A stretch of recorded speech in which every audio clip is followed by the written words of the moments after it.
नमस्कार दोस्तों, एक बार फिर से आपका स्वागत है आपके और हमारे YouTube चैनल आपकी ख्वाहिश पर। हम एक बार फिर से हाजिर हैं एक और नई कहानी के साथ। तो चलिए बिना किसी देरी के शुरू करते हैं। यह कहानी है एक राजा की जो एक बार शिकार खेलने जंगल गए थे। शिकार खेलते खेलते वह अपने दल से बिछड़ गए और जंगल में रास्ता भटक गए। भटकते भटकते भटकते भटकते इन्हें एक लकड़हारा दिखाई दिया जो लकड़ियाँ काट रहा था। ये गए उनके पास, लकड़हारे से कहा कि मुझे पानी पीना है, प्यास बहुत जोर की लगी है मुझे। लकड़हारे ने वेशभूषा देखी तो वो समझ गया कि यह राजा साहब है। उसने प्रणाम किया और कहा कि राजा साहब आप जैसा बताएंगे वैसा हो जाएगा, बताइए क्या करूं। फिर राजा साहब ने पानी वगैरह मांगा, पानी पिया और फिर कहा मैं रास्ता भटक गया हूँ, मुझे वापस राजधानी पहुँचना है। तब इस लकड़हारे ने राजा साहब को रास्ता दिखाया और तब राजा साहब ने इससे कहा यहाँ तो मेरे पास अभी देने के लिए कुछ नहीं है, लेकिन अगर कभी राजधानी आना तो राजमहल ज़रूर आना, मैं तुम्हें एक बहुत अच्छा सा गिफ्ट दूंगा। यह लकड़हारा खुश हो गया और खुशी खुशी शाम को जब घर पहुंचा तो अपनी पत्नी वगैरह को बताया कि आज राजा साहब मिले थे, इनाम देने को कहा है, जाएंगे जब राजधानी तो मिलेंगे राजा साहब से, बढ़िया इनाम मिलेगा कुछ। तब इसकी पत्नी ने इसे सुझाया कि जब जाओगे क्या है, राजा साहब का इनाम है, कुछ बहुत बड़ा बहुत अच्छा ही मिलेगा, कल ही सुबह चले जाओ। इसे भी बात अच्छी लगी। यह अगले दिन सुबह सुबह राजधानी के लिए महल की तरफ निकल गया।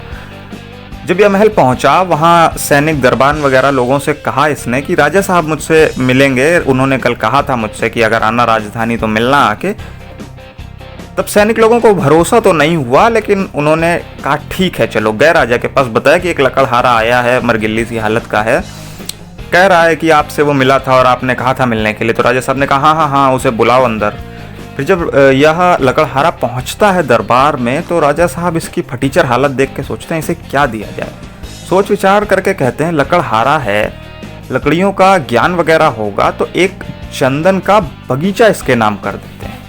यह लकड़हारा बहुत खुश हो गया, चंदन का बगीचा दिया, राजा साहब ने धन्यवाद किया और चला गया वहाँ से।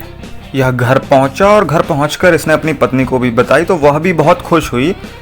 फिर इसने सोचा कि अब मैं इस बगीचे का क्या कर सकता हूँ। अब ये लकड़हारा था तो इसने सोचा ठीक है, अपना वही काम उसने शुरू किया कि अब जंगल में लकड़ी काटने नहीं जाना पड़ेगा, बगीचे से ही काट के कोयला बना के बेच दूंगा। अब इसने शुरू कर दिया, बगीचे की लकड़ी काटता, कोयला बनाता और बेच देता। इसे नहीं पता था कि वह चंदन की लकड़ी कितनी कीमती हो सकती है।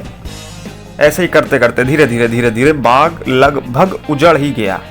फिर एक दिन राजा साहब को विचार आया कि देखते हैं चल के कितना बढ़िया बना दिया होगा उस लकड़हारे ने उस बगीचे को, जाकर देखते हैं एक बार। तो जब राजा साहब आए तो वो देख के दंग रह गए, यहाँ तो बगीचा है ही नहीं, यहाँ तो कुछ बचा ही नहीं।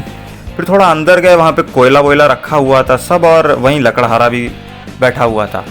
तब राजा साहब को देख के लकड़हारे ने प्रणाम किया और धन्यवाद वगैरह किया कि आपका बहुत बहुत धन्यवाद, आपने मुझे ये दिया बगीचा, मैं इससे लकड़ियों से कोयला बनाकर बेचता हूँ। अब मेरे घर में कुछ चीज़ें ठीक हैं, पहले तो बहुत गरीबी में रहते थे हम लोग।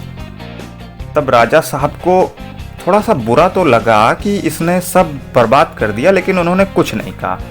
उन्होंने वहीं पास में पड़े हुए एक चंदन की लकड़ी को उठाया और उससे कहा कि आज इस लकड़ी को जाकर बाजार में बेचो और अभी जाकर बेचो, मैं यहीं हूँ, मुझे बताओ आके कि ये कितने की बिकी। जब लकड़हारा लकड़ी बेचकर आया तो वह बहुत ही पछतावे में था।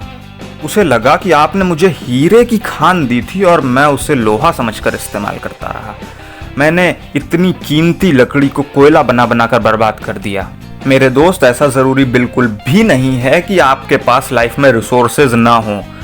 नॉलेज होना ज़रूरी है, आपके पास कितने रिसोर्सेज, आप उन्हें किस तरीके से कैसे यूज़ कर सकते हैं अपने बेस्ट के लिए। और हमेशा ध्यान रखिए आपके अवेलेबल रिसोर्सेज आपको टॉप तक पहुंचाने के लिए इनफ हैं। आई होप आपको पसंद आया होगा। हम आपसे मिलते हैं अगली वीडियो में, तब तक के लिए like, comment, share, subscribe please कर दीजिएगा। सीखते रहिए और आगे बढ़ते रहिए। Tell me that you love me, even if it's fake.